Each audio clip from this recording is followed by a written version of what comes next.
Bismillahirrahmanirrahim. Assalamualaikum warahmatullahi wabarakatuh. Kami dari kelompok 5 ingin mempresentasikan hasil diskusi kelompok kami tentang sumber pembiayaan non-konvensional swasta masyarakat, yaitu Corporate Social Responsibility. Saya Alila Pariman beserta rekan saya M. Alif Haidar, Eva Rahma, Nida Nabila, dan Kania Sepia.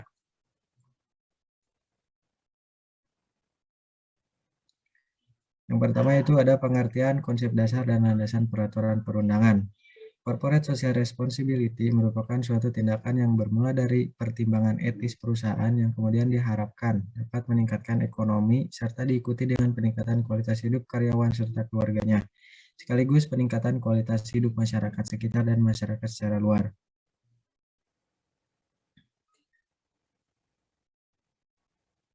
Kemudian GCG yang dimaksud dalam peraturan tersebut yaitu tentang penerapan tata kelola perusahaan yang baik pada badan usaha milik negara.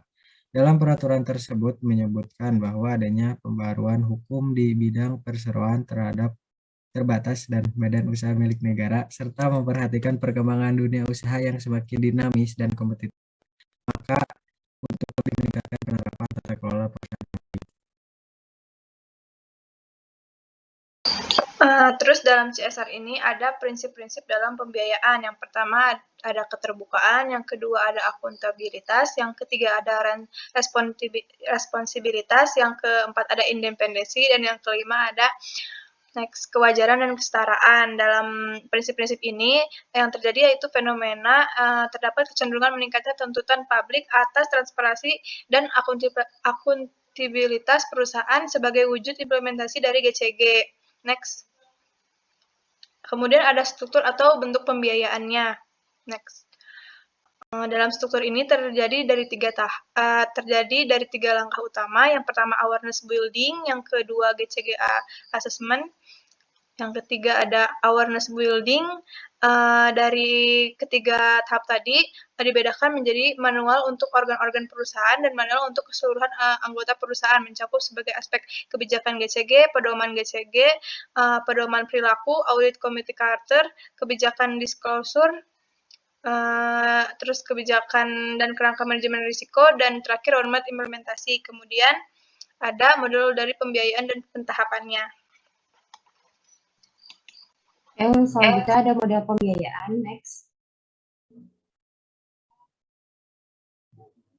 Yang pertama ada sustainability program, yaitu program berkelanjutan. Yang kedua ada involving people, yaitu melibatkan masyarakat. Next. Yang ketiga ada government intervention, pemerintah. Yang keempat ada penjatuhan sanksi pidana atau denda. Next. Nah, untuk pentahapannya sendiri, yaitu ada melalui yang pertama ada tahap perencanaan. Nah, di tahap perencanaan ada pemetaan sosial. Nah, lalu ada tahap pelaksanaan. Nah, untuk tahap pelaksanaan ini ada rencana program CCR-nya sendiri. Yang ketiga ada tahap evaluasi. Nah, pada tahap evaluasi ini dilaksanakan ada dua, yaitu evaluasi dana dan evaluasi program. Nah, untuk terakhir ada tahap pelaporan. Nah, untuk tahap ini ada pelaksanaan dari CCR-nya sendiri. Next. Selanjutnya, pada kegiatan CSR ini harus menjalin hubungan baik dengan masyarakat dan memahami lingkungan dan juga kebutuhan masyarakat. Nah, terdapat beberapa permasalahan yang sering muncul dalam kegiatan CSR. Yang pertama itu perusahaan kurang memperhatikan kondisi atau kebutuhan masyarakat. Yang kedua, perusahaan melakukan bisnis tanpa memperhatikan lingkungan. Yang ketiga, perusahaan melakukan eksploitasi alam dan merusak alam sehingga merugikan kehidupan masyarakat. Yang keempat, perusahaan mengimplementasikan CSR untuk pencitraan sehingga kurang banyak manfaat bagi masyarakat. Yang kelima, masyarakat hanya dijadikan objek dalam implementasi CSR sehingga keinginan atau kebutuhan masyarakat tidak didengar. Yang keenam, masyarakat tidak mau diajak berubah dan masyarakat hanya ingin mendapatkan bantuan dana saja. Yang ketujuh, perusahaan tidak maksimal dalam mengimplementasikan CSR sehingga masyarakat tidak dapat memanfaatkan program yang diberikan.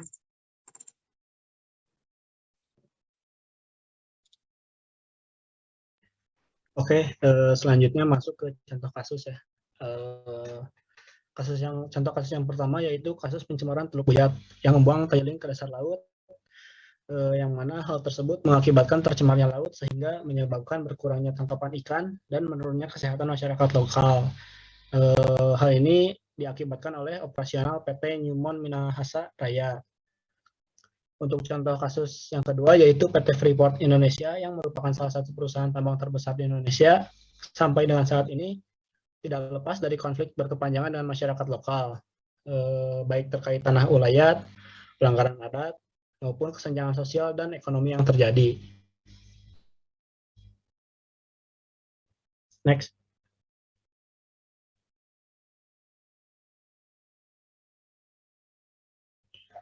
Nah, untuk solusi dari kasus permasalahan yang ada, yaitu terdapat dalam UU konsep CSR yang terdapat dalam UU perseroan terbatas juga mencakup lingkungan. Jadi secara resmi UU ini menggunakan istilah tanggung jawab sosial dan lingkungan. UU ini mengatur kewajiban bagi perseroan yang berkaitan dengan sumber daya alam untuk melaksanakan tanggung jawab sosial dan lingkungan. Pada pasal 74 ayat 1 UU PT berbunyi, perseroan yang menjalankan kegiatan usahanya di bidang dan atau berkaitan dengan sumber daya alam wajib melaksanakan tanggung jawab sosial dan lingkungan. Nah, bila ketentuan ini tidak dijalankan, maka ada sanksi yang akan dijatuhkan sesuai dengan peraturan perundang-undangan. Sekian presentasi dari kelompok kami. Mohon maaf bila ada kesalahan.